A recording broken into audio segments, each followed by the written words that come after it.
उपदेजो जंहिं करे मुंहिंजा सभु विकार नाश थी वञनि। आउं मुग़ल बादशाह जे कचहरी में सिपाही गिरी कंदो आहियां, इन करे मुंहिंजो पेट कुटू चङी तरह पियो थींदो थिए, पेट कुटू चङी तरह पियो थिए। पर अहिड़ीअ सिख्या जी चित में चाहना आहे, जंहिं करे मुंहिंजो परलोक में मुख उजल रहे। वाह। महाराज हुननि जी वेनती ॿुधी ऐं मंझंदि घणी श्रद्धा ॾिसी फरमाइण लॻा त भाई मलो, वीचार करे ॾिस त ही शरीर नासवंत आहे, तंहिं करे खेसि सदाई मुअल ॼाण ऐं उन लाइ चित अंदरि बिल्कुलु संसो न कर, ऐं आत्मा खे सदाई सत करे सम्झ जो कॾहिं बि मारियो नथो वञे। इन्हीअ खे न बाहि साड़े, न पाणी ॿोड़े, ऐं न हथियार घाव करे, ऐं न हवा उॾाए सघे थी। काल सभिनीनि खे नाश करण वारो आहे, पर आत्मा काल जो बि काल आहे।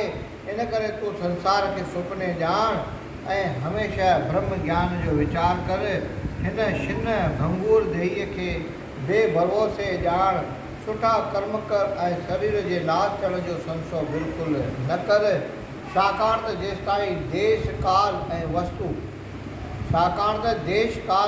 इहे टे गॾु न थींदा, तेसिताईं काया प्राण हीण न थींदी। धन गुरु नानक साहिब की जय। जंहिंमहिल इंसान अंत समय ईंदो आहे न, त उन टे शयूं गॾु थींदियूं आहिनि, हिकु देश, हिकु काल ऐं वस्तु। कहिड़ी वस्तुअ सां थींदी, कहिड़ो वक़्तु हूंदो ऐं कहिड़ो देश, कहिड़ो स्थान, टे गॾु न थींदी तेसिताईं काया प्राण हीण न थींदी। इन करे सतनाम जो सिमरन ई सभिनीनि में सुठो आहे। मलू शाह महाराजनि जो ही उपदेश ॿुधी उन तरह हलणु लॻो ऐं आत्मा सत ऐं देहीअ खे अस्त सम्झी सत्संग सां मिली वियो। धन गुरु नानक साहिब की जय। धन गुरु अंगद देव साहिब की जय। उन खां पोइ हिकिड़े दफ़े केदारे नाले हिकिड़ो सिख स्वामीनि वटि आयो ऐं हथ ॿधी वेनती कयां त महाराज, ही सारो जगत काम क्रोध में जली रहियो आहे। इन करे आउं जॾहिं तव्हां साहिबनि जे शरण आयो आहियां, तव्हीं कृपालू मूंखे पंहिंजी भक्ति बख़्शे विकारनि खां बचायो। मूं शरणी आहे जी लॼ रखो। महाराज फरमाइण लॻा त भाई, जीअं जंग खे बाहि लॻण करे ओसो पासो लुसाटजी वेंदो आहे, तीअं ही संसार बि सम्झणु घुरिजे। जेको ई संसार जे प्रीत में घिरंदो सो बि खामी वेंदो, पर जंग खे बाहि लॻण ॾिसी को नंदीअ में टपो ॾींदो त ज़रूरु सुठो थींदो। तीअं जगत खे जलंदो ॾिसी जेकॾहिं को सत्संग रूपी दरिया में वञी टुॿी हणंदो त हुनजी विकारनि रूपी तपत सभु नाश थी वेंदी। धन गुरु नानक साहिब की जय। मथे संसार में कोई शइ कान्हे।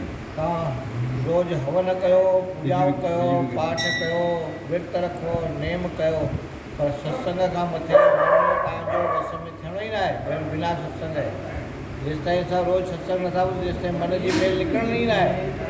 केॾा बि असां हट जप तप कयूं, सत्संग खां सवाइ धन गुरु नानक साहिब की जय। को सत्संग रूपी दरिया में वञी टुॿी हणंदो त हुनजी विकारनि रूपी तपत सभु नाश थी वेंदी। ऐं गुरु शब्द रूपी गुरु शब्द रूपी सारो पाईंदो ऐं गुरु बाणी विचारण सां ज्ञान रूपी शीतलता पैदा करे मोह रूपी गर्मी नाश कंदो। केदारे मल सतगुरनि जा अमोल उपदेश ॿुधी दिलि मां हंडाया ऐं उन मूजिबि हली सुख के पाता ही। धन गुरु नानक साहिब की। धन गुरु अंगद देव साहिब की जय। वरी हिकिड़ा टे सिख नारायण टीपो ऐं बालो नाले गॾिजी सतगुरनि वटि आयो ऐं वंदना करे सतगुरनि जे अॻियां वेही वेनती कयाऊं त गुरु जी कृपा करे असांजो जनम मरण काटियो। स्वामीनि फरमायो त जंहिं करे अहिड़ी इच्छा अथव त भक्ति करियो। तंहिं ते चयाऊं त स्वामी भक्तीअ जी असांखे ख़बर न आहे त कीअं थींदी ऐं कीअं कबी आहे।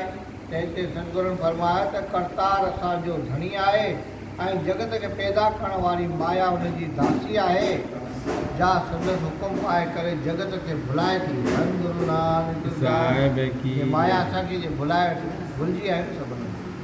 जा संदसि हुकुम पाए करे जगत खे भुलाए थी। ईश्वर हुन खां बचाइण लाइ 4 रस्ता बताया आहिनि। जंहिंजा हिकु वैराग, ॿियो योग, टियों भक्ति ऐं चौथों ज्ञान आहे। जन्मा वैराग योग ऐं ज्ञान, जन्मा वैराग योग ऐं ज्ञान इहे टे मजकुर आहिनि। मजकर आहिनि जिन खे माया भुलाए सघे थी। माने इहे जंहिंमहिल वैराग कोई वठंदो आहे त हुनखे कोई न कोई अहिड़ी माया लेडीज जो आहे पैसो अहिड़ो अची न चक्कर वरी वैराग छॾे ॾींदो आहे। योग बि कंदो आहे त हुन में माण्हू भुलिजी वेंदो आहे। जीअं विश्वामित्र 60,000 साल तपस्या कई पर अॼु अची वई महीने खां त हुन भुलिजी वियो। धन गुरु नानक। ऐं ज्ञान, जन्मा वैराग योग ऐं ज्ञान इहे टे मजकर आहिनि जिन खे माया भुलाए सघे थी। ज्ञानी माण्हू बि भुलिजी वेंदो आहे। ऐं जेकॾहिं को निकिरे थो त बि बिल्कुलु घणनि जतननि करण सां। बाक़ी चौथी भक्ति जा जंहिं मनुष्य में आहे तंहिंखे माया भुलाए नथी सघे। तंहिं ते सिखनि पसंदि कयो त गुरू जी उन्हनि चैन जो रूप कहिड़ो आहे। हिते हिकिड़ी अञा ॿी ॻाल्हि यादि आई। जंहिंमहिल असां रामायण पढ़ूं पिया न त रामायण में बि इहो शब्द आयो। हुते चएसि थी भई असांखे ज्ञान, वैराग ऐं योग इहे टिनि मां असांजी हिकिड़ी सवली आहे भक्ति।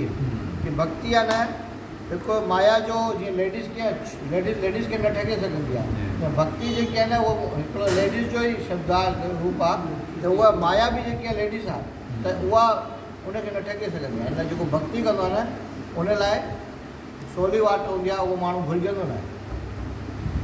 या जंहिं मनुष्य खे आहे तंहिंखे माया भुलाए नथी सघे। तंहिं ते सिखनि प्रसन्न कयो त गुरू जी उन्हनि चैन जो रूप कहिड़ो आहे।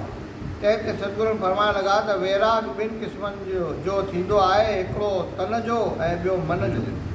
हठ धारे सभु पदार्थ त्याग करे छॾिजनि, यानी स्त्री पुट छॾे ॿाहिरि निकिरी वञिजे पर अंदर में घर जी वासना रहे, इहो तन वैराग आहे। ब्रह्मलोक ताईं सभु पदार्थ कांग जे विष्ठा समान सम्झी सभिनी खे त्यागे ऐं प्रारब्ध मूजिबि जेको ई पदार्थ मिले सो मिठो करे भोगजे, पर चित उन में बि बदल न रखिजे ऐं पंहिंजे स्वरूप में वृत्ति लॻाए विषय वासना खां मन फेरिजे। तंहिंखे मन वैराग चइजे थो। माने कोई बि संसारी इच्छा न हुजे, कीड़ीअ खां जाती न पैसे जी, न औलाद जी, न पुट जी, न धंधे जी, न दुकान जी। इन तरह योग बि ॿिनी क़िस्मनि जो थींदो आहे। हिकिड़ो कष्ट योग जंहिंजा यम नेम आदि घटि अंग थींदा आहिनि ऐं ॿियो परम योग जंहिंमें वासनाउनि खां मन रोके सतगुरनि जो शब्द करे ऐं विचारे जीव ऐं ब्रह्म जी के एकता सम्झी आत्मा सां मिलियो रहिजे थो ऐं पंहिंजे स्वरूप खे यथार्थ ॼाण तंहिंखे हमेशह ज्ञान चइजे थो। बाक़ी चौथी भक्ति जा कलयुग में सूक्ष्म मुख्य आहे। चौथी भक्ति जा कलयुग में मुख्य आहे। तंहिंजो वरी ही रूप आहे त वाहिगुरूअ खे पंहिंजो पति या स्वामी ॼाणिजे जो सभिनी शक्तियुनि जो भंडार आहे। सतनाम श्री वाहिगुरू। त वाहिगुरूअ खे पंहिंजो पति या स्वामी ॼाणिजे जो सभिनी शक्तियुनि जो भंडार आहे। तंहिंखे तन मन ऐं धन सौंपे छॾिजे। चित जे प्रेम सां खेसि परम प्यारो सम्झी उन जे रजा ते राज़ी रहिजे ऐं जीअं पंहिंजे प्रीतम खां विछड़ करे दिलि खे आराम न ईंदो आहे, तीअं संदसि ॾिसण लाइ हमेशह प्यासी थिए। उन्हीअ खे हर भक्ति थो चइजे। स्वामिनि जा अमृत रूपी वचन ॿुधी टई भगत जन बिल्कुलु ख़ुशि थिया ऐं प्रेम सां परमेश्वर पाइण लाइ सत्संगतियुनि जी शेवा में मजबूर थी विया। धन गुरु नानक साहिब की जय।